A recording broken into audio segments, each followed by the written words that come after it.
الحمد للہ وکفا والصلاة والسلام علی عباده الذین اصطفى، خصوصاً علی افضلہم وخاتم النبیین محمد الامین وعلی آلہ وصحبہ اجمعین. اما بعد فقد قال اللہ تبارک وتعالی کما ورد فی سورۃ الحج: اعوذ باللہ من الشیطان الرجیم، بسم اللہ الرحمن الرحیم. ان اللہ یدافع عن الذین آمنوا ان اللہ لا يحب كل خوان کفور. اذن للذین یقاتلون بانہم ظلموا وان اللہ علی نصرہم لقدیر. الذين اخرجوا من ديارهم بغير حق الا ان يقولوا ربنا الله ولولا دفع الله الناس بعضهم ببعض لهدمت صوامع وبيع وصلوات ومساجد يذكر فيها اسم الله كثيرا ولينصرن الله من ينصره ان الله لقوي عزيز.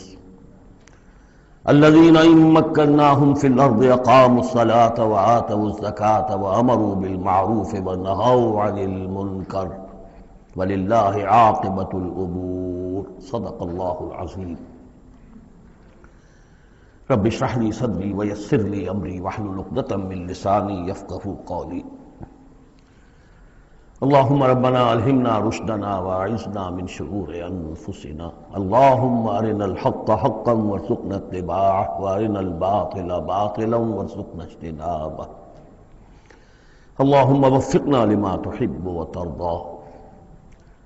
اللهم ربنا آنس وحشتنا في قبورنا وارحمنا بالقرآن العظيم. اللهم اجعله لنا إماما ونورا وهدى ورحمة. اللهم ذكرنا منه ما نسينا وعلمنا منه ما جهلنا وارزقنا تلاوته آناء الليل وآناء النهار واجعله لنا حجة يا رب العالمين آمین. یہ بات میں عرض کر چکا ہوں کہ سورہ حج کے بعض مضامین بہت مشابہ ہیں سورہ بقرہ سے.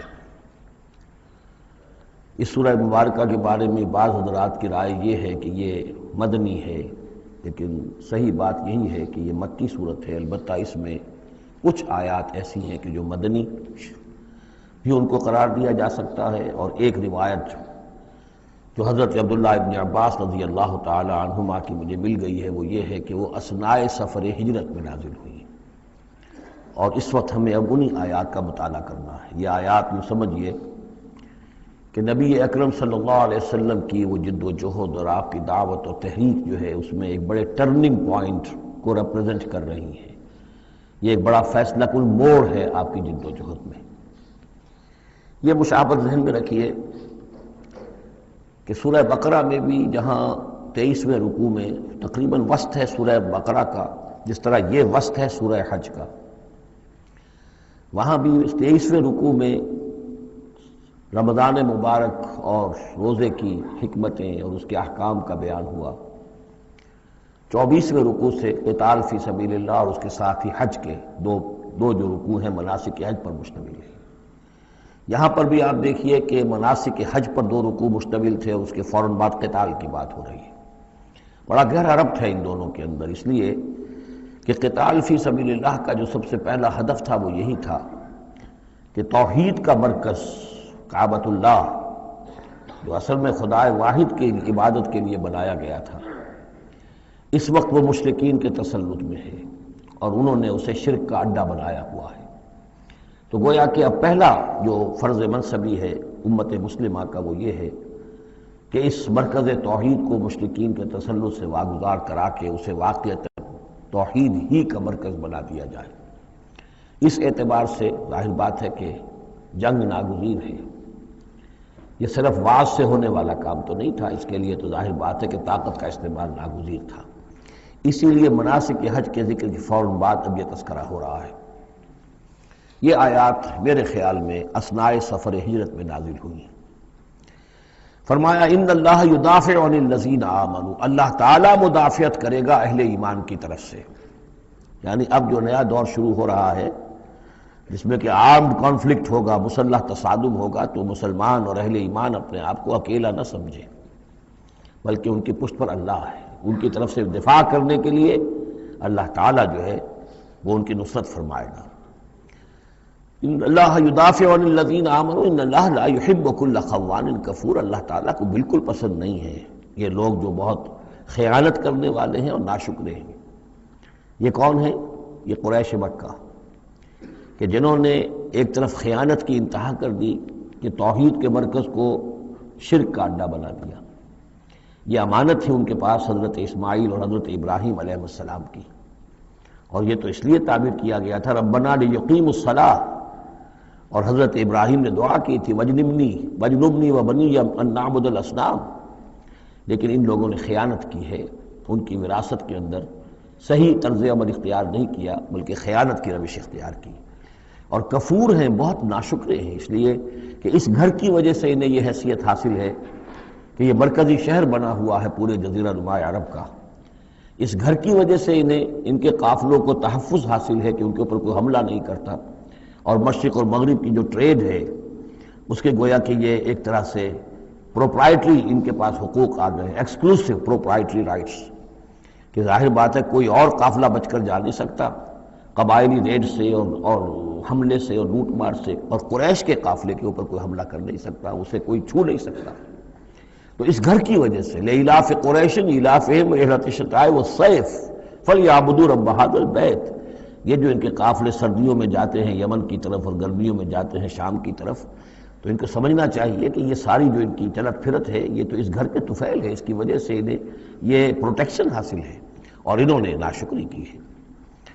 تو اذن للذین یقاتلون بانہم ظلموا، اب اجازت دی جا رہی ہے ان لوگوں کو جن پر کہ جنگ ٹھونس دی گئی ہے، یعنی جو صورتحال پیدا کر دی گئی ہے کہ انہیں گھروں سے نکال دیا گیا، ہجرت پر مجبور کر دیا گیا، انہیں ستایا گیا، سال ہر سال سے ان پر پرسیکیوشن ہو رہی ہے، ٹارچر کیا جا رہا ہے۔ ابھی تک تو اللہ تعالیٰ نے ان کو ہاتھ روکے رکھنے کا حکم دیا ہوا تھا، کفوا ایدیکم، چاہے وہ براہ راست وحی جلی کی شکل میں قرآن میں آیت نہیں آئی تھی، لیکن حضور کے ذریعے سے اللہ تعالیٰ کا یہ حکم لوگوں تک پہنچ چکا تھا کہ خواہ کچھ بھی ہو جائے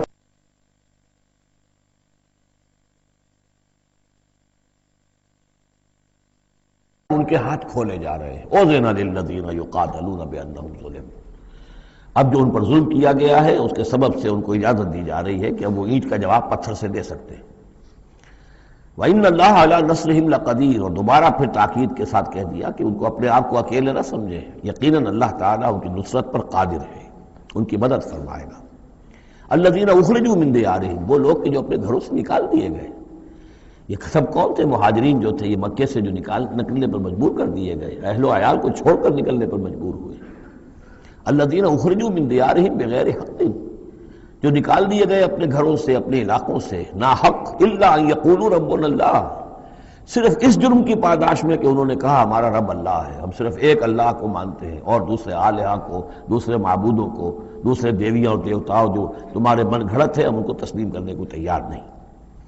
ولولا دفع اللہ الناس بعضهم ببعض، اور اگر اللہ تعالی بعض لوگوں کو بعض کے ذریعے سے دور نہ کرتا رہتا، یعنی زمین میں یہ مضمون آ چکا ہے، سورہ بقرہ کی آیت نمبر 251 میں بھی یہی مضمون آیا تھا، جب طالوت اور جالوت کی جنگ ہوئی تھی اس کے بعد یہ بات آئی تھی کہ اللہ تعالیٰ وقتاً فوقتاً زمین کی صفائی کرتا رہتا ہے، کہ جو بڑے فاسد قسم کے لوگ ہوتے ہیں اور مفسد قسم کے لوگ ہوتے ہیں، فاسد کلچر ہوتا ہے، فاسد ثقافت ہو جاتی ہے، تو پھر کوئی نہ کوئی ایسی شکل ہوتی ہے کہ اللہ تعالیٰ ان کو ختم کر کے، ان کا استیصال کر کے، ان لوگوں کو کچھ لوگوں کے ذریعے سے دنیا سے نیست و نابود کر دیتا ہے۔ اگر ایسا نہ ہوتا رہتا، وہاں یہ الفاظ آئے تھے اگر ایسا نہ ہوتا رہتا تو لفسدت الارض، زمین میں تو فساد ہی فساد ہوتا۔ پھر یہاں فرمایا وَلَوْلَا دَفْعُ اللَّهِ النَّاسَ بَعْضَهُم بِبَعْضٍ لَهُدِّمَتْ صَوَامِعُ وَبِيَعٌ وَصَلَوَاتٌ وَمَسَاجِدُ يُذْكَرُ فِيهَا اسْمُ اللَّهِ كَثِيرًا، تو ڈھا دیے جاتے سارے خانقاہیں اور تکیے اور سارے گرجے اور کنیسے اور ساری سینیگوگز، صلوتا یہ عربی زبان کا لفظ ہے، صلات ہی سے ہے یہ عربی، اور جیسا کہ میں نے عرض کیا ہے بارہا عبرانی اور عربی زبان جو ہے یہ عبرانی زبان کا لفظ ہے صلوتا، اور عربی اور عبرانی جو ہیں یا تو سگی بہنیں ہیں، کسی ایک ہی زبان کی یہ دونوں نکلی ہوئی شاخیں ہیں۔ اور یا یہ کہ عبرانی ماں ہے اور عربی اس کی بیٹی ہے، یہ ان کے درمیان رشتہ ہے۔ صلاۃ کا لفظ جو عربی میں آیا ہے اور قرآن مجید میں صلاۃ، یہ وہاں پر بھی موجود تھا۔ ہمارے ہاں سلام ہے، ان کا شوام ہے، تو فرق اتنا ہی ہے، وہ شین کے ساتھ اور وہ باغ اس کو گول کر کے شوام کہتے ہیں، باقی ہمارے ہاں سلام ہے، فرق کوئی خاص نہیں ہے۔ ان کا جو یوم کپور ہے وہ یوم کفارہ ہے، یوم یوں کا تو یوں یوم کی طرح ہے، کپور پے اور فے، جیسا کہ میں نے آپ کو بتایا تھا ذوالکفل میں پے فے کی جگہ ہو جاتی ہے، تو یوم کپور ہے ان کے ہاں، یوم کفارہ۔ تو یہ تقریباً تمام جو اصطلاحات ہیں وہ بہت ایک دوسرے کے قریب ہیں۔ تو اگر ایسا نہ ہوتا کہ اللہ تعالیٰ کچھ لوگوں کے ذریعے سے اس دنیا سے نیست و نابود کرتا رہتا، تو پھر تو یہ کہ کوئی عبادت گاہیں دنیا میں قائم ہی نہ رہتی۔ ظاہر بات ہے اپنے اپنے وقت میں یہ تمام عبادت گاہیں خدا واحد کی عبادت کے لیے بنائی گئی تھی، ومساجد، اور مسجدیں یذکر فیہا اسم اللہ کثیرا، جن میں کہ اللہ تعالیٰ کا نام کثرت سے لیا جائے۔ وَلَيَنصُرَنَّ اللَّهُ مَن يَنصُرُهُ، یہ بہت اہم ہے یہ آیت کا ٹکڑا، اور یہ ہر شخص کو یاد کر لینا چاہیے۔ لازماً اللہ مدد کرے گا ان کی جو اس کی مدد کرتے ہیں۔ اس میں زیادہ زور ہے وَلَيَنصُرَنَّ اللَّهُ، عربی زبان میں اس سے زیادہ تاکید کا اسلوب نہیں ہے۔ فعل مضارع سے پہلے لام زبر کے ساتھ، لام مفتوح، اور آخر میں نون مشدد تشدید کے ساتھ۔ افعلو، یہ میں کروں گا، لافعلن، میں لازماً کروں گا، یہ جو انداز ہے اس میں کوئی شک نہیں۔ وَلَيَنصُرَنَّ اللَّهُ مَن يَنصُرُهُ، لیکن دوسری بات یہ آئی کہ ظاہر بات ہے کہ یک طرفہ معاملہ نہیں ہے، تم اللہ کی مدد کرو گے تو اللہ تمہاری مدد کرے گا۔ تم اللہ کے باغیوں کے ساتھ دوستیوں کی پیلیں بڑھاؤ، اللہ کے دشمنوں کے ساتھ تمہاری جو ہے وفاداریاں ہوں، اور تم چاہو کہ اللہ تمہاری مدد کرے، یہ تو انہونی بات ہے۔ جیسے سورہ بقرہ میں ہم نے دیکھا تھا فَاذْكُرُونِی أَذْكُرْكُم، تم مجھے یاد رکھو میں تمہیں یاد رکھوں گا۔ اسی طرح وَلَيَنصُرَنَّ اللَّهُ مَن يَنصُرُهُ، لازماً اللہ مدد کرے گا ان کی۔ اسی سورہ مبارکہ میں ہم دیکھ چکے ہیں کہ اس کا یقین ہونا چاہیے بندہ مومن کو، اور یہ یقین اس کا بہت بڑا سہارا بنتا ہے، اس کے صبر کا اور ثبات کا اور استقامت کا۔ ورنہ یہ کہ اگر اس یقین، اس اللہ کی مدد کی امید کی رسی کو وہ کاٹ دے تو پھر اس کے لیے کوئی سہارا نہیں رہے گا۔ ان اللہ لقوی عزیز، اور پھر یہ کہ اللہ جو مدد کا وعدہ کر رہا ہے تو اللہ کوئی کمزور تو نہیں ہے، قوی ہے، زبردست ہے، توانا ہے، عزیز ہے، زبردست ہے۔ الذین ان مکناہم فی الارض، وہ لوگ جنہیں اگر ہم زمین میں تمکن عطا کر دیں، یہ وہی لفظ ہے کذالک مکننا لیوسف، سورہ یوسف میں 2 مرتبہ ہم پڑھ چکے ہیں۔ الذین ان مکناہم فی الارض، وہ لوگ کہ جنہیں اگر ہم زمین میں تمکن، قدرت، طاقت، غلبہ، حکومت، استیلاء عطا کر دیں تو وہ کیا کریں گے؟ اقاموا الصلاۃ، پہلا کام ہے نماز قائم کریں گے۔ یہی کام حضور نے کیا، جاتے ہی سب سے پہلے جمعہ قائم کیا، اور پھر یہ کہ مسجد نبوی کی تعمیر کی، پہلا کام۔ وآتوا الزکوٰۃ، زکوٰۃ ادا کریں گے، آتوا الزکوٰۃ، اور دیں زکوٰۃ، اقاموا الصلاۃ وآتوا الزکوٰۃ، اور دیں گے وہ زکوٰۃ، اور یہ کہ زکوٰۃ کا نظام قائم کیا جائے تاکہ جو بھی معاشرے کے اندر پسماندہ طبقات ہیں، جن کے ہاں احتیاج ہے، ان کا بھی کفالت کا بندوبست ہے۔ وَأَمَرُوا بِالْمَعْرُوفِ، اور وہ نیکی کا حکم دیں گے، وَنَہَوْا عَنِ الْمُنکَرِ، اور بدی سے روکیں گے، وَلِلَّهِ عَاقِبَةُ الْأُمُورِ، اور تمام معاملات کا بالکل آخری انجام تو ہے تو وہ تو ظاہر ہے کہ اللہ ہی کے ہاتھ میں ہے، اللہ کی قبضہ قدرت میں ہے۔ اس کو ہم یہ کہہ سکتے ہیں ایک اعتبار سے کہ گویا یہ نبی اکرم صلی اللہ علیہ وسلم کا مینیفیسٹو تھا۔ مینیفیسٹو ایک تو ہمارا آج کا تصور ہے کہ انتخابات میں جو پارٹیاں حصہ لیتی ہیں وہ اپنا اپنا پروگرام دیتی ہیں، لیکن اس سے علیحدہ کر دیجئے۔ لیکن چونکہ حضور، اگر یہ روایت صحیح ہے کہ یہ آیات نازل ہوئی ہیں جبکہ حضور تشریف لے جا رہے ہیں مکے سے مدینے کی طرف ہجرت کے سفر پر، تو اللہ کے علم میں ہے کہ اب آپ کا جو وہاں داخلہ ہونے والا ہے وہ تو ہوگا ایک بے تاج بادشاہ کی حیثیت سے، جاتے ہی آپ کو وہاں اللہ تعالیٰ کی طرف سے اختیار اور اقتدار مل جائے گا۔ تو جب یہ صورت ہوگی تو کیا کریں گے؟ ان کی پرائرٹیز کیا ہوں گی؟ تو جیسے کہ جب باتیں کہا کرتی ہیں کہ ہماری حکومت بنے گی تو ہم یہ کریں گے، تو گویا کہ یہ ہے وہ ہمیشہ کے لیے اہل ایمان کا جو سمجھیے کہ اللہ تعالیٰ کی طرف سے دیا ہوا ان کا مینیفیسٹو ہے۔ الذین ان مکناہم فی الارض اقاموا الصلاۃ وآتوا الزکاۃ وامروا بالمعروف ونہوا عن المنکر وللہ عاقبۃ الامور۔ یہ آیات خاص ہیں. اب دیکھیے پھر وہی جو مکی صورتوں کا مضمون ہوتا ہے بالکل انداز جو ہے وہ بدل جائے گا. یہ آیات ہیں اثناء سفر ہجرت کی، یا ہو سکتا ہے کہ مدینہ پہنچ کر نازل ہوئی ہوں، لیکن یہ مکی صورت میں رکھ دی گئی ہیں مناسبت کے اعتبار سے کہ جہاں حج کے یہ افعال بیان ہو رہے مناسک حج، اس کے ساتھ ہی ان کو شامل کر دیا گیا. اب وہی جو عام مکی مضامین ہیں مکی صورتوں کی وہ شروع ہو جائیں گے. وَإِن يُكَذِّبُوكَ فَقَدْ كَذَّبَتْ قَبْلَهُمْ قَوْمُ نُوحٍ وَعَادٌ وَثَمُودُ. اور اے نبی اگر یہ آپ کو جھٹلا رہے ہیں تو آپ سے پہلے بھی جھٹلایا ہے قوم نوح نے، قوم عاد نے، قوم سمود نے، قوم ابراہیم و قوم لوط.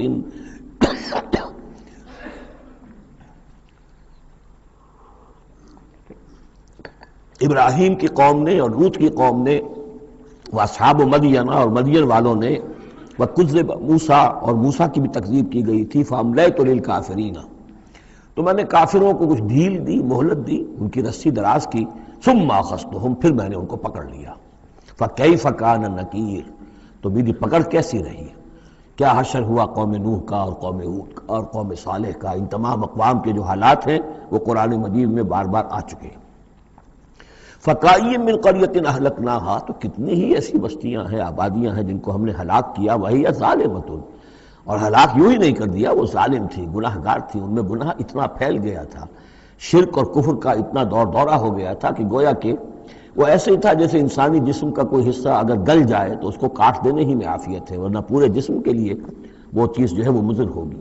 ایمپوٹیشن ہو جاتی ہے، ہاتھ کا، آرم کا ایمپوٹیشن ہو گیا، پیر کا ایمپوٹیشن کر دیا گیا کہ اتنا گل سڑ گیا ہے کہ یہاں سے متعفن مواد جو ہے اگر خون میں جذب ہو کر پورے جسم میں جائے گا تو پوری جان جو ہے اس کی ہلاکت کا اندیشہ ہے. تو اللہ تعالیٰ اسی طریقے سے ان بستیوں کو کہ جو اس طریقے سے گندگی کا اور برائی کا اور معصیت کا اور سیئات کا برکت بن چکی ہوں اور وہ پھوڑا بن چکی ہوں، پھر ان کے لیے یہی اللہ تعالیٰ کی طرف سے سرجیکل آپریشن ہوتا رہا ہے. فَكَأَيٍّ مِّن قَرْيَةٍ أَهْلَكْنَاهَا فَهِيَ ظَالِمَةٌ فَهِيَ خَاوِيَةٌ عَلَىٰ عُرُوشِهَا وہ گری پڑی ہوئی ہیں اپنی چھتوں کے بل پر. وَبِئْرٍ مُعَطَّلَةٍ کتنے ہی کنویں ہیں کہ جو اب بند پڑے ہوئے ہیں، بڑی محنت سے لوگوں نے اپنے اپنے زمانوں میں کھودے ہوں گے، ان سے پانی پینے والے لوگ ہوں گے یا جم گھٹے رہا کرتے ہوں گے لوگوں کے، اب معطل پڑے ہوئے ہیں. وَقَصْرٍ مَشِيدٍ کتنے ہی محل ہیں جو ان میں بڑی گچکاری کی گئی ہے، بہت انہیں مضبوط بنایا گیا ہے. اب جاؤ الحمرا کو دیکھ لو، کبھی مسلمان حکومت کیا کرتے تھے، غرناطہ میں جاؤ اور دیکھو الحمرا محل کیسا ہے. جاؤ اور قرطبہ کی مسجد کو دیکھو کہ جہاں کوئی سجدہ کرنے والا نہیں ہے، کسی کو سجدے کی اجازت نہیں ہے. افلم یسیروا فی الارض تو کیا یہ لوگ زمین میں گھومے پھرے نہیں ہیں. فتکون لہم قلوب یعقلون بہا تو ہوتے ان کے دل جن سے یہ سمجھتے اور بات کو کی تہ تک پہنچتے. یہ جو لفظ قلب کے ساتھ عقل آیا ہے، اب اس کو اچھی طرح سمجھ لیجئے، چونکہ یہ بات میری تو آپ کے سامنے آ چکی ہے کہ میرے نزدیک انسان ایک مرکب وجود کا حامل ہے. اس کا ایک وجود حیوانی ہے، خالص حیوانی اور مکمل حیوان اور اعلیٰ ترین حیوان.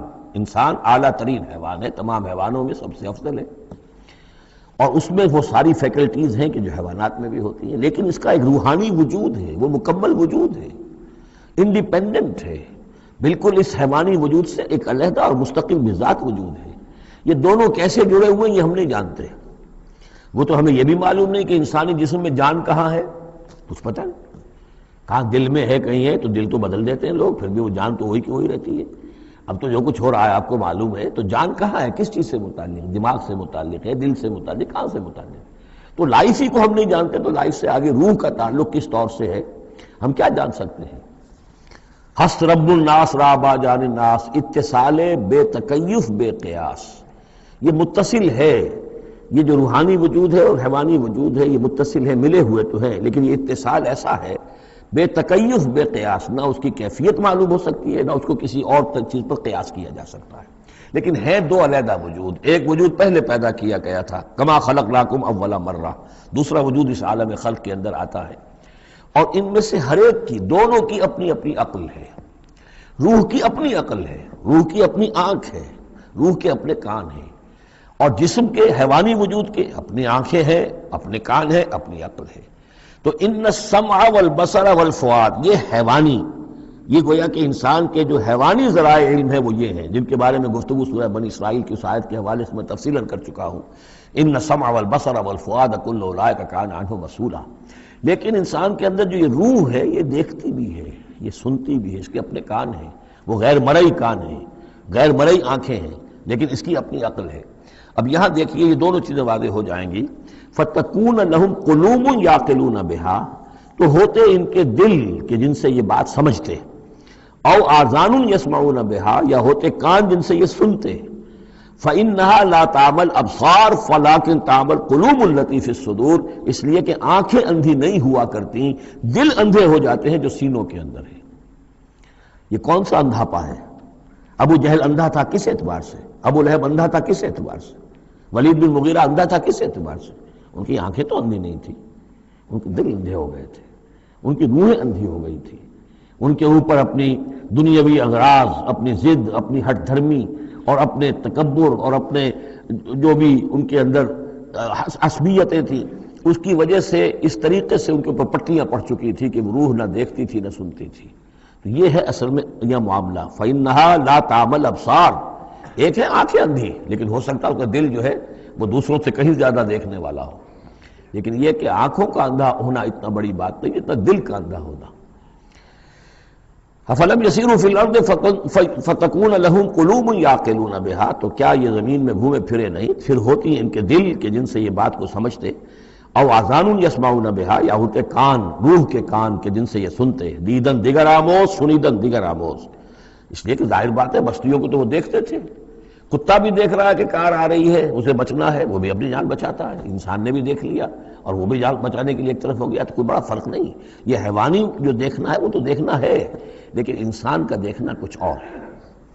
فَإِنَّهَا لَا تَعْمَلُ الْأَبْصَارُ وَلَكِنْ تَعْمَلُ الْقُلُوبُ الَّتِي فِي الصُّدُورِ، اس لیے کہ آنکھیں اندھے نہیں ہوا کرتی بلکہ دل اندھے ہو جاتے ہیں جو سینوں کے اندر ہیں، اس لیے کہ روح کا مسکن قلب ہے، یہ ہم جانتے ہیں، روح کا مسکن قلب ہے، یہ ہم نہیں جانتے کہ کیسے کس طرح۔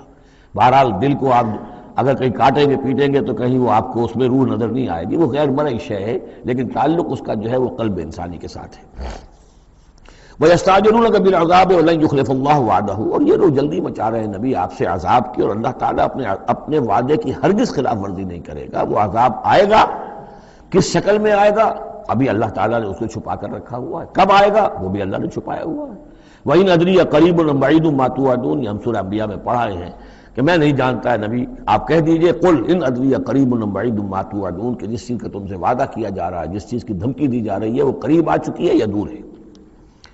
وَإِنَّ يَوْمًا عِندَ رَبِّكَ كَأَلْفِ سَنَةٍ مِّمَّا تَعُدُّونَ، اور یقیناً ایک دن آپ کے رب کے نزدیک 1000 برس کا ہے اس حساب سے جو تم تعداد جانتے ہو۔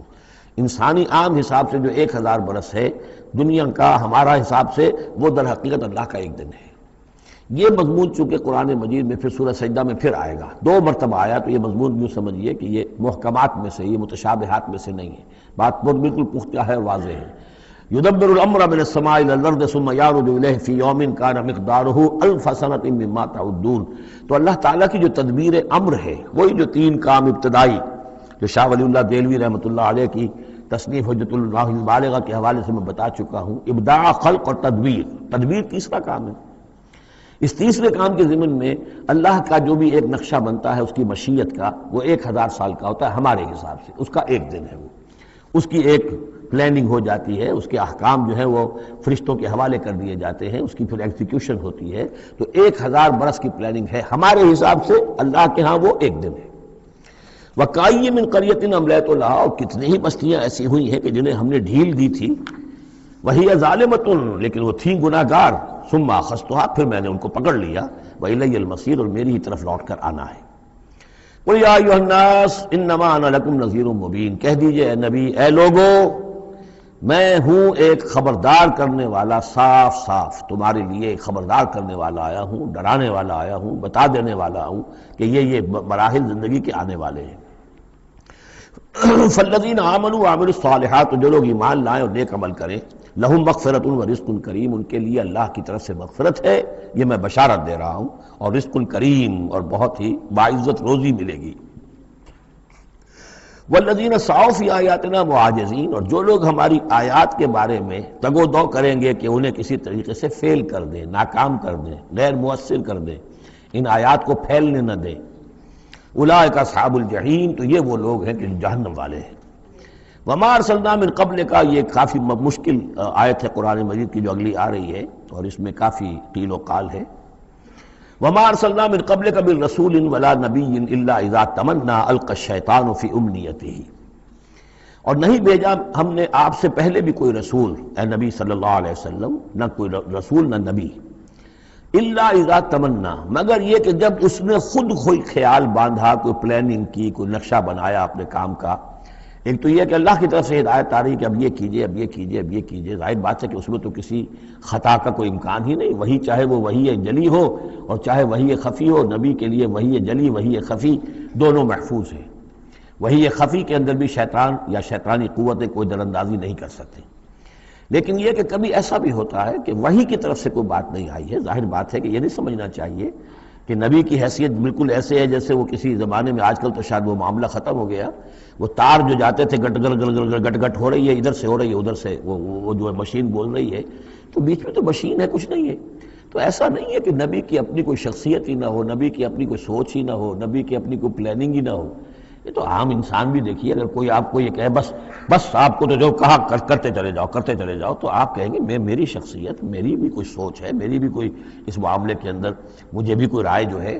تو نبی کا معاملہ یہ نہیں ہے کہ بس ہر لحظہ وہ اللہ کا حکم آ رہا ہے، نہیں، بلکہ یہ کہ ان کو ایک حکم دے دیا گیا، اس پر پھر وہ خود بھی سوچتے ہیں۔ تبلیغ کیجئے، جیسے حکم آیا انذر عشیرتک الاقربین، اب اپنے قریبی رشتہ داروں کو خبردار کیجئے۔ اب یہ کام نبی کا تھا کہ آپ نے حضرت علی کو حکم دیا کہ کھانے کا انتظام کرو، اور بنو ہاشم کے تمام مردوں کو آپ نے بلا لیا۔ یہ جو تدبیر ہے یہ یا محمد الرسول اللہ صلی اللہ علیہ وسلم کی۔ ان تدبیروں میں ایسا ہو سکتا ہے کہ کسی وقت کوئی خطا ہو جائے، کسی وقت کوئی بات جو ہے غلط بھی ہو جائے، یہ بات چونکہ اس کا ذاتی اجتہاد ہے۔ چنانچہ صحابہ کرام بھی یہ کرتے تھے۔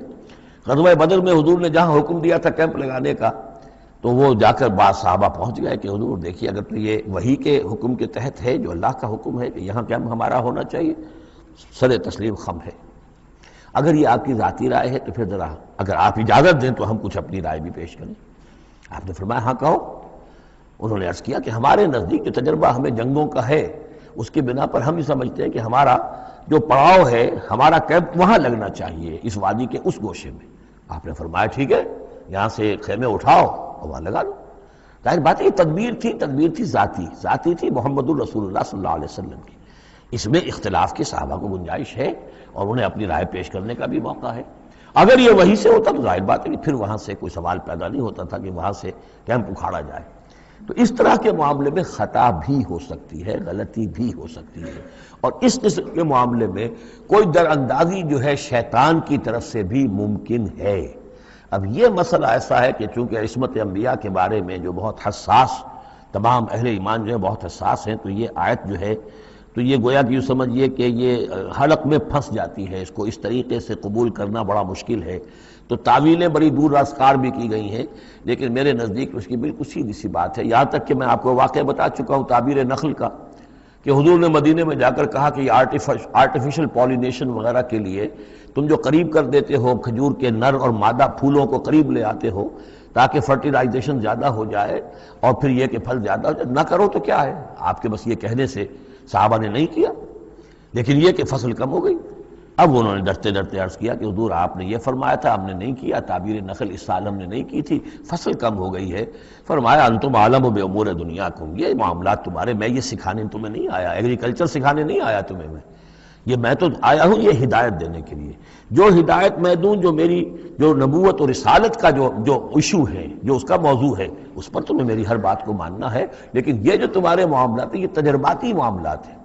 اب دیکھیے تجرباتی، چونکہ وہ تجربہ تھا انہیں، وہ کرتے تھے، زراعت کرتے تھے، اور انہیں یہ اندازہ ہو گیا تھا کہ ایسا ہو تو اس سے یہ کہ پھل زیادہ ہوتا ہے، تو تجربے پر تھا، اور تجربے ہی کی بنیاد پر سائنس ہے۔ پوری سائنس کیا ہے؟ ایکسپیریمنٹیشن ہے نا، اسی کے اوپر تو یہ سائنس ڈیولپ ہوئی ہے۔ ان چیزوں کو جو ہے وہ اس سے خارج سمجھیے، اس میں کوئی تعلق جو ہے دین کا اس سے نہیں ہے۔ انتم عالم بامور دنیاکم، تم اپنے ان دنیاوی معاملات کو جو تجربے پر جس کا دار و مدار انحصار ہے مجھ سے بہتر جانتے ہیں۔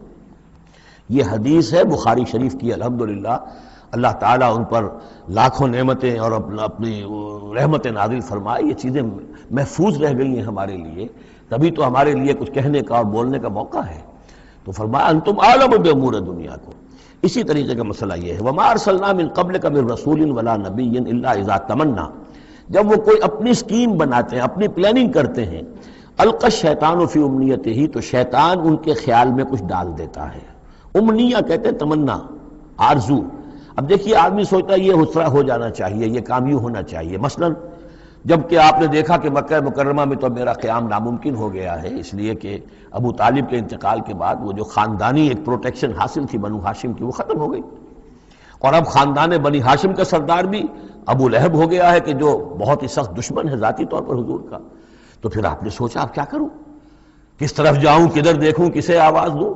تو آپ نے طائف کا سفر کیا، لیکن یہ کہ وہاں پہ آپ جو ہے ناکام وہاں سے آنا پڑا، وہاں کوئی آپ کو ریسپانس نہیں ملی، بلکہ زندگی کا سخت ترین دن جو ہے حضرت عائشہ صدیقہ رضی اللہ تعالیٰ عنہ کی روایت موجود ہے، ان کے ہوش کے دوران تو سمجھیے کہ غزوہ احد کا دن سخت ترین تھا، تو انہوں نے کبھی پوچھ لیا کہ حضور آپ پر احد کے دن سے بھی سخت دن کوئی گزرا ہے؟ آپ نے فرمایا ہاں، طائف کا دن مجھ پر اس سے کہیں زیادہ سخت تھا، وہ سختی ہوئی حضور پر۔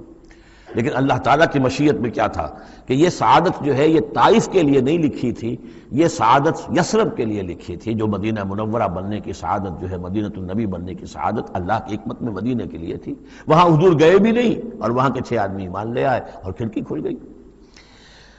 وما ارسلنا من قبلک من رسول ولا نبی الا اذا تمنى القى الشیطان فی امنیتہ فینسخ اللہ ما یلقی الشیطان، پھر اللہ منسوخ کر دیتا ہے، ختم کر دیتا ہے اس چیز کو کہ جو شیطان نے ڈالا ہوتا ہے۔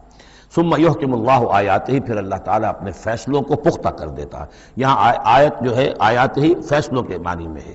واللہ علیم الحکیم، اور اللہ سب کو جاننے والا، کمال حکمت والا ہے۔ یہ توجیہ ہے میرے نزدیک، اور یہ قریب ترین ہے اس توجیہ سے کہ جو موضح القرآن میں شاہ عبد القادر رحمۃ اللہ علیہ ان کی طرف سے ہے، تو اس حوالے سے واقعہ یہ ہے کہ مجھے اس پر کافی اطمینان ہے۔ لِيَجْعَلَ مَا يُلْقِي الشَّيْطَانُ فِتْنَةً فِي قُلُوبِهِمْ مَرَضٌ لِلَّذِينَ فِي قُلُوبِهِمْ مَرَضٌ، اور اس میں بھی اللہ کی ایک حکمت ہے کہ شیطان کی طرف سے جو کوئی آمیزش ہو جاتی ہے کسی وقت اس قسم کے معاملات میں، تو اس کو اللہ تعالیٰ فتنہ بنا دیتا ہے ان لوگوں کے لیے جن کے دلوں میں مرض ہوتا ہے، روگ ہوتا ہے، وَالْقَاسِيَةِ قُلُوبُهُمْ، اور جن کے دل سخت ہو چکے ہوتے ہیں۔ وَإِنَّ الظَّالِمِينَ لَفِي شِقَاقٍ بَعِيدٍ، اور یقیناً ظالم جو ہیں وہ تو یقیناً مخالفت میں اور دشمنی میں بہت دور جا چکے ہیں۔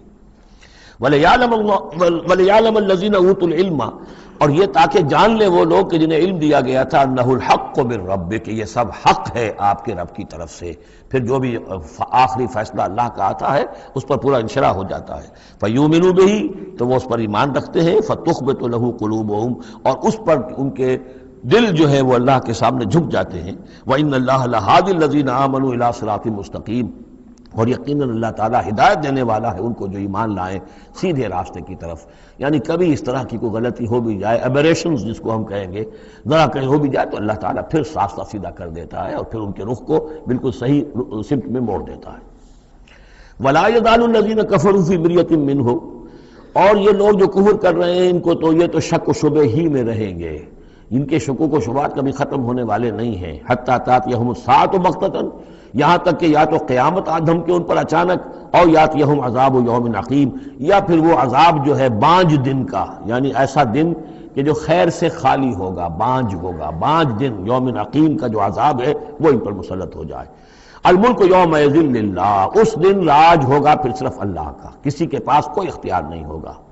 یحکم بینہم، یعنی یہ کہ آج بھی راج تو اللہ ہی کا ہے، حکم اسی کا چل رہا ہے، لیکن یہ کہ پھر بھی کچھ نہ کچھ پردے پڑے ہوئے ہیں، کچھ نہ کچھ ڈرامے سے ہو رہے ہیں کہ یہاں یہ بادشاہ صاحب ہیں اور یہاں یہ سردار ہے قبیلے کا، کچھ نہ کچھ لوگوں کے نگاہوں کے اوپر پردے پڑے ہوئے، لیکن ایک دن آئے گا کہ وہ سب پردے اٹھ جائیں گے۔ لمن الملک اليوم للہ الواحد القہار، پکارا جائے گا آج کے دن کس کی بادشاہی ہے؟ اللہ کی جو واحد ہے، قہار۔ یحکم بینہم، وہ ان کے مابین فیصلہ کرے گا۔ فالذین آمنوا وعملوا الصالحات فی جنات النعیم، تو جو لوگ ایمان لائے اور انہوں نے نیک عمل کیے ہوں گے وہ ہوں گے جنتوں میں، نعمتوں والے باغات میں۔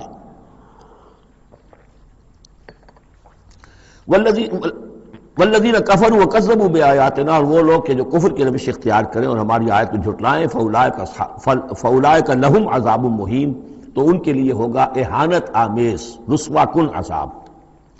والذین ہاجروا فی سبیل اللہ، اب دیکھیے یہ ہجرت کا، کیونکہ یہ بالکل یعنی مکی دور کے بالکل آخری زمانے کی یہ صورت ہے، بالکل متصل سمجھیے، جیسے کہ ہجرت کے متصلاً بعد سورہ بقرہ، ہجرت کے بالکل متصلاً قبل یہ سورہ حج۔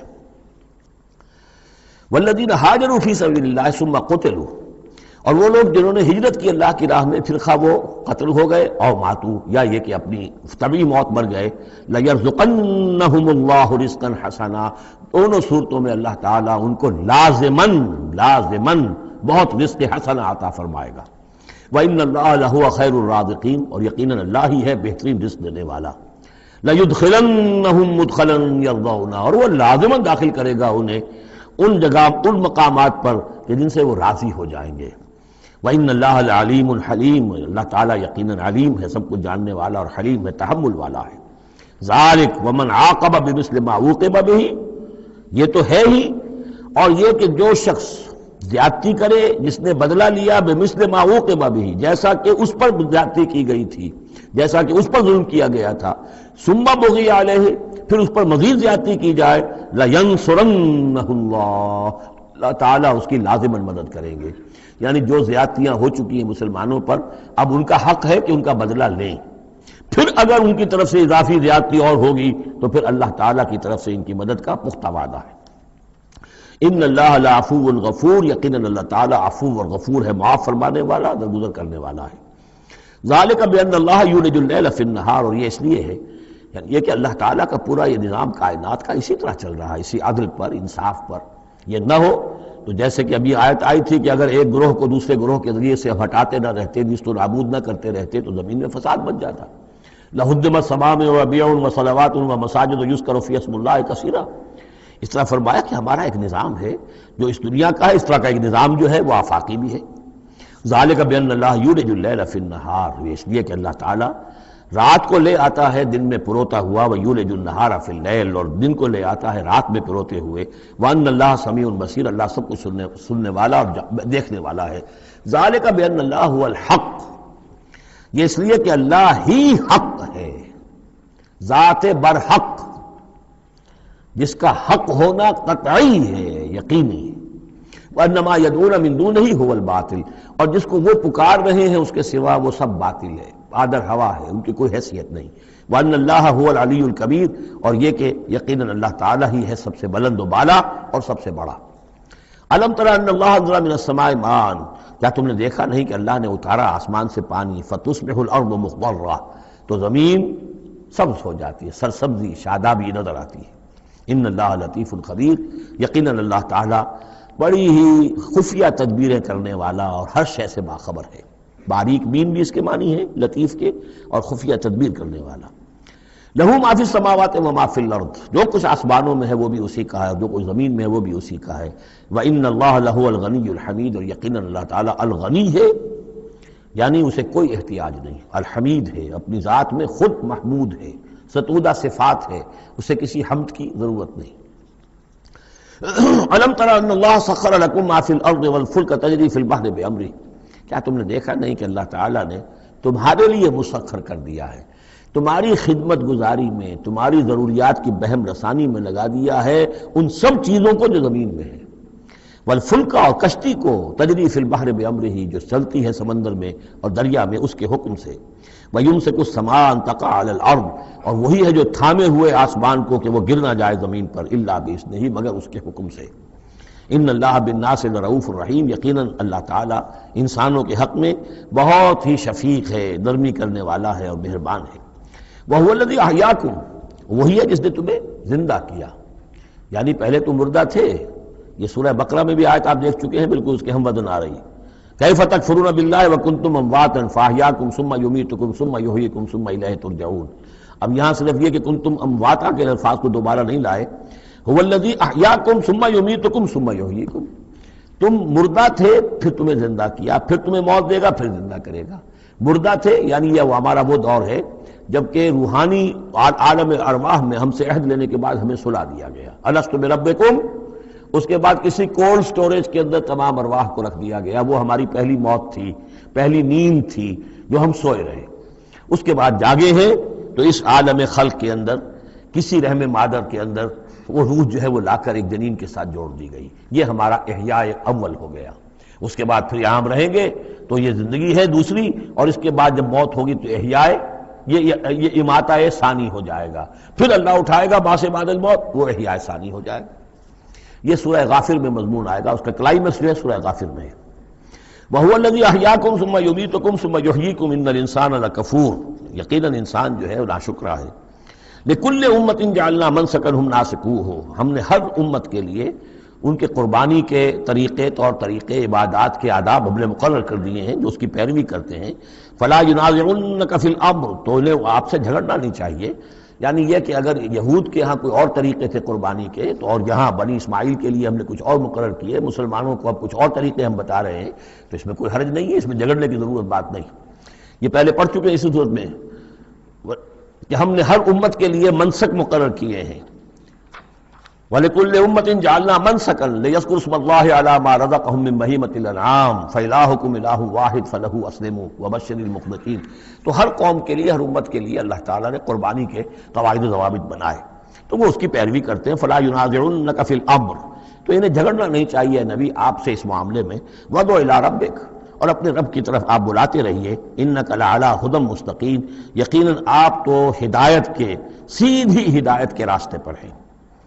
وَإِن جَادَلُوكَ، اور اگر یہ آپ سے جھگڑے، فَقُلِ اللَّهُ أَعْلَمُ بِمَا تَعْمَلُونَ، تو کہیے بھئی اللہ کو بہتر معلوم ہے جو آپ کر رہے ہیں، میں جو سمجھتا ہوں حق ہے، جو حق میرے پاس آئے میں اس کی پیروی کر رہا ہوں، آپ اگر اپنی جگہ سمجھتے ہیں کہ آپ زیادہ حق پر ہیں تو ٹھیک ہے، آپ جانیں، آپ کا رب جانے۔ اللہ یحکم بینکم یوم القیامہ، اللہ فیصلہ کر دے گا تمہارے مابین قیامت کے دن، فیما کنتم فیہ تختلفون، ان تمام چیزوں کے بارے میں جس میں تم اختلاف کرتے رہے تھے۔ الم تعلم ان اللہ یعلم ما فی السماء والارض، کیا تم جانتے نہیں کہ اللہ تعالیٰ جانتا ہے جو کچھ کہ ہے آسمان میں اور زمین میں۔ ان فی ذالک کتاب، اور یہ ایک کتاب میں لکھا ہوا ہے، یہ وہی ام الکتاب ہے، وہی اللہ تعالیٰ کے علم قدیم کی کتاب ہے۔ ان ذالک علی اللہ یسیر، اور یہ چیز اللہ پر بہت آسان ہے، تمہیں مشکل معلوم ہوتا ہے۔ وَيَعْبُدُونَ مِن دُونِ اللَّهِ مَا لَمْ يُنَزِّلْ بِهِ سُلْطَانًا، اور وہ پوج رہے ہیں، پرستش کر رہے ہیں اللہ کے سوا ایسی چیزوں کی جس کے لیے کہ اللہ نے کوئی سند نہیں اتاری۔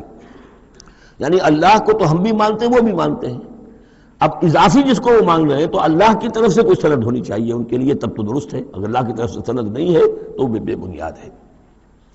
وَمَا لَيْسَ لَهُم بِهِ عِلْمٌ، نہ صرف یہ کہ کوئی سند نہیں ہے، کوئی علم بھی نہیں ہے، کوئی معقول بات ہو، کوئی دلیل ہو، کوئی بنیاد ہو، کوئی منطق کے اندر، کوئی عقل کے اندر، بالکل بے بنیاد بات ہے۔ وَمَا لِلظَّالِمِينَ مِن نَصِيرٍ، ایسے ظالموں کا کوئی مددگار نہیں ہوگا۔ وَإِذَا تُتْلَىٰ عَلَيْهِمْ آيَاتُنَا بَيِّنَاتٍ، اور جب ان کو سنائی جاتی ہیں پڑھ کر ہماری آیات بینات، تعرف فی وجوہ الذین کفروا المنکر، تو تم دیکھتے ہو کہ ان کافروں کے چہروں کے اندر سخت ناگواری کے آثار پیدا ہو جاتے ہیں، بجائے اس کے کہ وہ اللہ کی آیات سن کر ان کے دل کھل اٹھیں، ان کے اندر خوشی کی کیفیت پیدا ہو، انبساط پیدا ہو۔ ہمارے رب کا کلام ہے، تعرف فی وجوہ الذین کفروا المنکر، تم دیکھتے ہو بڑی ناگواری کے آثار ہیں۔ یکادون یسطون بالذین یتلون علیہم آیاتنا، ان قریب ہوتا ہے کہ پل پڑیں گے، وہ حملہ آور ہو جائیں گے، تکہ بوٹی کر دیں گے ان کی جو انہیں ہماری آیات پڑھ کر سنا رہے ہیں۔ قل افانبئکم بشر من ذالکم، ان سے کہیے تو کیا میں تمہیں بتاؤں جس قدر تمہیں ناگواری اس وقت ہو رہی ہے، تم پر بڑی سختی بیت رہی ہے اللہ کی آیات جو تمہیں سنائی جا رہی ہیں، کیا اس سے بھی زیادہ بری بات کون سی ہے بتاؤں؟ النار، وہ آگ جس کے کہ تم مستحق ہو رہے ہو اپنے اس کفر اور انکار کی وجہ سے۔ وعدہ اللہ الذین کفروا، اللہ نے وعدہ کیا ہے اس آگ کا کافروں سے، وبئس المصیر، اور وہ بہت ہی برا ٹھکانہ ہے۔ اب جو یہ آخری رکوع آ رہا ہے سورہ مبارکہ کا، اس کے ترجمے سے پہلے مجھے تھوڑی سی تمہیداً کچھ بات عرض کرنی ہے۔ یہ جو ایک دعوت رجوع القرآن کی ایک تحریک ہم نے شروع کی، اور الحمدللہ کہ میں اس میں اپنی زندگی کے لگ بھگ 35 برس اب صرف کر چکا ہوں، اور اسی کے پھر کوکھ سے تنظیم اسلامی اور تحریک خلافت نے جنم لیا ہے۔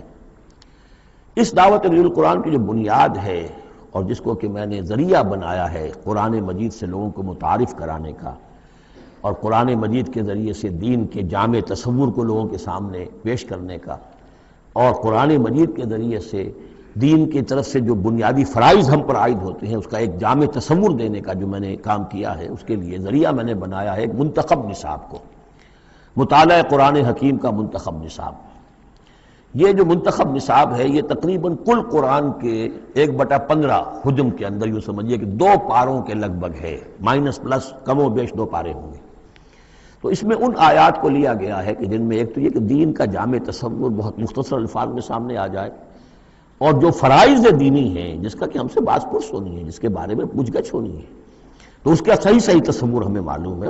نماز روزہ یہ تو فرض ہے، سب جانتے ہیں. اس کے علاوہ بھی کوئی چیز فرض ہے، کسی چیز کے بارے میں ہم مسئول ہیں، ذمہ داری ہماری ہے یا نہیں ہے.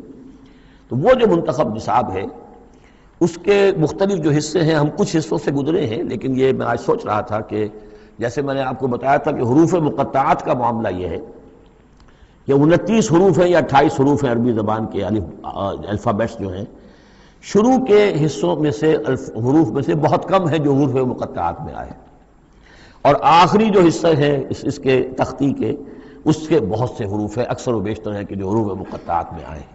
تو یہ پہلی مرتبہ میرا ذہن ادھر گیا ہے کہ ہمارے اس منتخب نصاب میں بھی یہ چیز کوئی میرے پیش نظر نہیں تھی کہ جان بوجھ کر ایسا کیا ہو.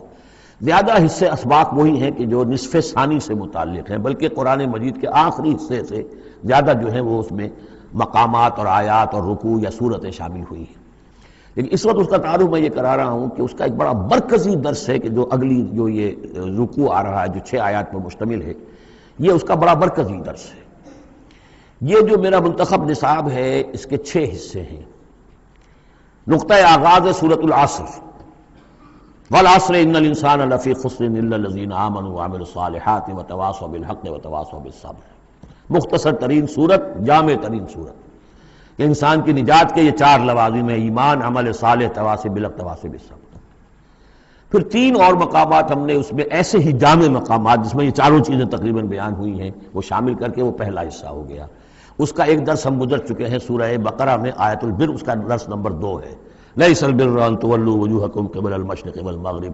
نیکی جو تم نے سمجھی ہوئی ہے، کسی نے کسی شے کو نیکی سمجھا ہوا، کسی نے کسی کو نیکی سمجھا ہوا ہے. اصل نیکی کیا ہے، پوری نیکی کیا ہے، نیکی کی روح کیا ہے، جڑ بنیاد کیا ہے، نیکی کے مظاہر کیا ہیں، ان مظاہر میں پھر اقدمیت کس چیز کی ہے، اولیت کس شے کی ہے، ثانوی درجے میں کون سی ہے، پھر چوٹی کیا ہے، سمم بولم کیا ہے، سب سے اونچا جو مقام ہے، جو مقام مطلوب ہے وہ کیا ہے. اسی طریقے سے پھر اس کا دوسرا حصہ جو ہے اس منتخب نصاب کا، اس میں کچھ ایمان سے متعلق مباحث ہیں. ایمان کن چیزوں کا نام ہے، کیسے ایمان وجود میں آتا ہے. تو اس میں سورہ فاتحہ بھی ہے، وہ بھی ہم پڑھ چکے ہیں. اور پھر سورہ آل عمران کا جو آخری رکوع کی آیات تھی، ان فی خلق السماوات والارض واختلاف اللیل والنہار، یہ جو ہے لآیات لأولی الالباب. پھر یہ کہ ایک اور سبق اس کا وہ ہے جو اگلی جو صورت آج ہی ہم پڑھیں گے انشاءاللہ، سورہ نور کا جو 5واں رکوع ہے، وہ بھی اس کا ایک سبق ہے. آج کے ہمارے اس حصے میں اصل میں 3 اسباق آ رہے ہیں کہ جو اس منتخب نصاب کے، اسی لیے میں نے مناسب سمجھا کہ اس منتخب نصاب کا آپ سے تعارف کرا دوں. پھر یہ تیسرا حصہ اس کا جو ہے وہ اعمال صالحہ، عمل صالح کی تفصیل کیا ہے، انفرادی سطح پر کیا عمل ہونا چاہیے، اجتماعی سطح پر کیا ہونا چاہیے، معاشرتی سطح پہ کیسے ہونا چاہیے، ریاستی سطح پر کیا ہونا چاہیے. تو اس میں خاص طور پہ معاشرتی سطح سے متعلق وہ سورہ بنی اسرائیل کے 2 رکوع ہم پڑھ چکے ہیں جو 15ویں پارے میں آئے. سورہ بنی اسرائیل میں 3 اور 4 رکوع، جو میں نے عرض کیا تھا کہ یہ 10 کمانڈمنٹس جو ہیں تورات کے، گویا کہ ان کی یہ تعبیر ہے، قرآن مجید کی تشریح یہ ہے ان کی. تو اس طریقے سے یہ درس جو ہمارا وہ چلتا ہوا، پھر آخر تک اب جو حصے آئیں گے میں بر وقت آپ کو بتاتا جاؤں گا. لیکن یہ درس جو ہے یہ بھی در حقیقت اس کے تیسرے حصے کا آخری یا چوتھے حصے کا پہلا درس ہے، بالکل مرکزی جگہ. 3 حصے ادھر، 3 حصے ادھر. یہ اس اعتبار سے جامع ترین مقام ہے قرآن کا کہ قرآن کی دعوت کو 2 حصوں میں تقسیم کر کے بیان کیا گیا. ایک قرآن کی دعوت عمومی ہے، ہر انسان، کل نوع بشر کے لیے، اس لیے کہ حضور کی بعثت تمام انسانوں کے لیے، ہر انسان کسے باشد، چاہے شمال کا ہو، جنوب کا ہو، مشرق کا ہو، مغرب کا ہو، کالا ہو، گورا ہو، پیلا ہو، نیلا ہو، کوئی ہو، سب کے لیے کیا دعوت ہے قرآن کی. قرآن کیا کہتا ہے، کوئی ہے یا نہیں؟ پہلے درجے میں تو دعوت عمومی، الی کافۃ الناس. دوسرے درجے میں دعوت خصوصی، یہ کن کے لیے ہے؟ جو ماننے کا اعلان کرے. پہلی دعوت دعوت ایمان ہے، مانو اللہ کو، مانو رسول کو، مانو آخرت کو، مانو بعث بعد الموت کو، مانو جنت کو، مانو دوزخ کو. یہ ہے عام. جو یہ مانتے ہی نہیں، اب ان سے کوئی اور کلام نہیں. ان سے ہم کیسے کہیں گے نماز پڑھو اور روزہ رکھو؟ وہ اللہ کو نہیں مانتے، قرآن کو نہیں مانتے، نبی کو نہیں مانتے. تو دعوت ایمان ہے دعوت عام قرآن مجید کی. اور پھر جو ایمان کا دعویٰ کریں، اب ان سے خطاب ہے کہ اب جگر تھام کے بیٹھو، میری باری آئی. جب تم نے مان لیا ہے تو ماننے کا یہ تقاضا پورا کرنا پڑے گا. اب وہ دعوت عمل ہوگی، یہ کرو اور یہ کرو اور یہ کرو اور یہ کرو. تو دعوت ایمان یہاں پر اور پھر دعوت عمل، ان کو علیحدہ علیحدہ سے جو ہے اللہ تعالیٰ نے ان 6 آیات کے اندر بیان کر دیا۔ یا ایھا الناس، اب دیکھیے دعوت عمومی کا خطاب ہے، یا ایھا الناس، 4 آیتوں اس کے تابع ہیں، اور آخری 2 آیتوں میں پھر آئے گا یا ایھا الذین آمنوا، پھر وہ اہل ایمان سے جو ایمان کا دعویٰ کریں مان لیں کہ ہاں ہم نے مانا۔ یا ایھا الناس ضرب مثل فاستمعوا لہ، ایک مثال بیان کی جاتی ہے، ذرا توجہ سے سنو۔ ان الذین تدعون من دون اللہ لن یخلقوا ذبابا ولو اجتمعوا لہ، یقیناً وہ معبود جنہیں تم پکار رہے ہو اللہ کے سوا، یہ بت تمہارے جو، کیونکہ جو مخاطب اولین تھے وہ بت پرست تھے، لن یخلقوا ذبابا، یہ تو اس پر بھی قادر نہیں ہے کہ مکھی تک کو پیدا کر سکے، ولو اجتمعوا لہ، یہ جو کعبے میں رکھے ہوئے 360 کے 360 بت مل جل کر بھی ایک مکھی پیدا کرنا چاہیں تو نہیں کر سکتے۔ سامنے کی بات تھی، تو صرف شعور دلانا تھا، جیسے حضرت ابراہیم نے بھی ان بتوں کو توڑ کے ذرا انہیں آمادہ کر دیا ایک دفعہ کہ وہ اپنے گریبانوں میں جھانکیں ضرور، ایک دفعہ حقیقت ان پر منکشف ہو گئی۔ اسی طرح یہ مثال دی جا رہی ہے، وَإِن يَسْلُبْهُمُ الذُّبَابُ شَيْئًا، اور یہ تو بات بہت دور کی ہے کہ وہ مکھی کو پیدا کرے، مکھی ان سے کوئی چیز چھین کر لے جائے، ان کے سامنے حلوے مانڈے رکھتے ہو، مکھیاں بھنبھناتی ہیں، وہ تو مکھیاں بھی اڑا نہیں سکتے۔ إِن يَسْلُبْهُمُ الذُّبَابُ شَيْئًا لَا يَسْتَنقِذُوهُ مِنْهُ، تو اسے واپس چھین نہیں سکتے، حاصل نہیں کر سکتے۔ ضَعُفَ الطَّالِبُ وَالْمَطْلُوبُ، بہت کمزور ہے طالب بھی اور مطلوب بھی۔ یہ ان 3 الفاظ میں قرآن مجید کا توحید کا جو عملی لب لباب ہے وہ آ گیا ہے۔ انسان جو ہے، جو بھی کسی بھی درجے میں باشعور انسان ہے، اس کا کوئی نہ کوئی آئیڈیل ہے، آدرش ہے، کوئی نصب العین ہے، جس کے لیے وہ بھاگ دوڑ کرتا ہے، محنت کرتا ہے دن رات۔ تو ظاہر بات ہے کہ وہ آئیڈیل گھٹیا ہوگا تو انسان بھی گھٹیا ہوگا، آئیڈیل اونچا ہوگا تو انسان بھی اونچا ہوگا، یہ دونوں چیزیں جو ہے کورسپونڈنگ جائیں گی۔ اگر آپ کا مقصود ہی پست ہے تو ظاہر بات ہے آپ کی اپنی شخصیت بھی بڑی پست ڈیولپ ہوگی، مقصود اونچا ہو، بلند۔ لیکن فرمایا ان کا تو جو مطلوب ہے وہ بھی ضعیف، تو طالب تو اور بھی ضعیف ہوئے۔ جن کا مطلوب وہ بنے ہوئے ہیں کہ جو مکھی تک نہیں اڑا سکتے، تو طالبوں کا کیا حال ہوگا؟ قیاس کن گلستان من بہار مرا۔ لیکن یہ وہی مضمون ہے جو سورہ بقرہ میں آ چکا ہے۔ وَمِنَ النَّاسِ مَن يَتَّخِذُ مِن دُونِ اللَّهِ أَندَادًا يُحِبُّونَهُمْ كَحُبِّ اللَّهِ، لوگوں میں سے کچھ ایسے ہیں جو اللہ کے مد مقابل بنا کر کچھ اور چیزوں سے محبت شروع کر دیتے ہیں جیسے کہ اللہ سے محبت کرنی چاہیے تھی۔ اصل میں تو انسان کو بنایا گیا کہ لا محبوب الا اللہ، لا مقصود الا اللہ، لا مطلوب الا اللہ، مطلوب اللہ کے سوا کوئی نہ رہے، باقی ذرائع ہیں۔ زندہ رہنے کے لیے روٹی کھانی ہے، محنت کرنی ہے، ہل چلانا ہے، ذرائع ہے، مطلوب نہیں ہے۔ نہ کھیتی مطلوب ہے، نہ دکان مطلوب ہے، نہ پروفیشن مطلوب ہے، نہ ڈاکٹری، نہ انجینئرنگ، کوئی شے مطلوب نہیں، نہ دنیا مطلوب ہے، نہ اولاد مطلوب ہے، مطلوب صرف اللہ۔ یہ ہے توحید کا لب لباب، لا مطلوب الا اللہ، لا مقصود الا اللہ، لا محبوب الا اللہ۔ لیکن جو لوگ یہاں تک نہیں پہنچ سکتے، جیسے جس شخص کو بہت سخت بھوک لگی ہو، اگر اچھی چیز کھانے کو نہیں ملے گی تو برے میں بھی منہ مارے گا۔ اگر ان کا ذہن وہاں تک نہیں پہنچا، اگر ان کے ذہن کی پستی کا یہ عالم ہے کہ اللہ کی معرفت حاصل نہیں کر سکے، اللہ ان کا محبوب اور مطلوب و مقصود اصلی نہ بن سکا، تو کسی اور کو اللہ کی جگہ رکھ کر اور وہ پوجنا شروع کر دیتے ہیں۔ کوئی آئیڈیلی ہے، کوئی وطن ہے، کوئی قوم ہے، اور کچھ نہیں تو میرا اپنا نفس ہے، اپنے ہی حسن کا دیوانہ بنا پھرتا ہوں، اپنی ہی حریم ذات کے گرد طواف ہو رہا ہے۔ تو ضعف الطالب والمطلوب ما قدر اللہ حق قدرہ، یہ اللہ کی قدر نہ کر سکے، اللہ کا اندازہ نہ کر سکے، معرفت حاصل نہ کر سکے اللہ کی جیسے کہ اس کے معرفت کا حق تھا۔ اللہ کو پہچان لیتے تو کسی اور سے کاہے کو لو لگاتے؟ حسین ترین کو اگر دیکھ لیں گے تو کمتر کو کون پھر پوچھے گا؟ تو دیکھ نہیں پائے ہیں جلال خداوندی کا کوئی نقشہ ان کے سامنے، جلال و جمال و کمال خداوندی کی کوئی جھلک نہیں دیکھ پائے، لہذا وہ عاشق بنے پھر رہے دنیا کے عروس ہزار داماد کے۔ ما قدر اللہ حق قدرہ ان اللہ لقوی عزیز، یقینا اللہ تعالیٰ قوی ہے، توانا ہے، طاقت والا ہے اور زبردست ہے۔ اللہ یصطفی من الملائکۃ رسلا ومن الناس، 2 آیتوں میں تو بات آ گئی توحید اور شرک کی، اب ایک آیت میں رسالت، اللہ چن لیتا ہے فرشتوں میں سے بھی اپنے پیغامبر اور انسانوں میں سے بھی۔ ان اللہ سمیع بصیر، اللہ سمیع اور بصیر ہے۔ ادھر سے چن لیا جبرائیل کو اور اپنی وحی دے دی، ادھر سے چن لیا محمد کو صلی اللہ علیہ وسلم اور جبریل سے کہا کہ محمد کو پہنچا دو تاکہ محمد اپنے ابنائے نو کو، انسانوں کو لوگ پہنچا دیں۔ تو یہ گویا کہ 2 لنکس ہیں، ایک فرشتہ رسول ملک، ایک رسول بشر جبرائیل اور محمد صلی اللہ علیہ وسلم۔ ان اللہ سمیع بصیر، اللہ تعالیٰ سب کچھ سننے والا اور دیکھنے والا ہے. یعلم ما بین ایدیہم وما خلفہم، وہ جانتا ہے جو کچھ ان کے سامنے ہے، جو کچھ ان کے پیچھے ہے. وإلی اللہ ترجع الامور، اور پھر تمام معاملات اللہ ہی کی طرف لوٹا دیے جائیں گے. یہ آخرت آ گئی. توحید، رسالت، آخرت، یہ ہے ثلاثی، یہ امور ثلاثہ ہیں جن پر ایمان کی دعوت. اور یہ دعوت ہے یا ایھا الناس، اے بنی نوع آدم، اے انسانوں. اب بات ہے دوسرے مرحلے پر، جنہوں نے کہا اچھا جی ہم نے مانا اللہ کو، مانا رسول کو، مانا ہم نے آخرت کو، بعث بعد الموت کو، ہم تسلیم کرتے ہیں انا للہ و انا الیہ راجعون. تو اب ہے عمل کا مرحلہ.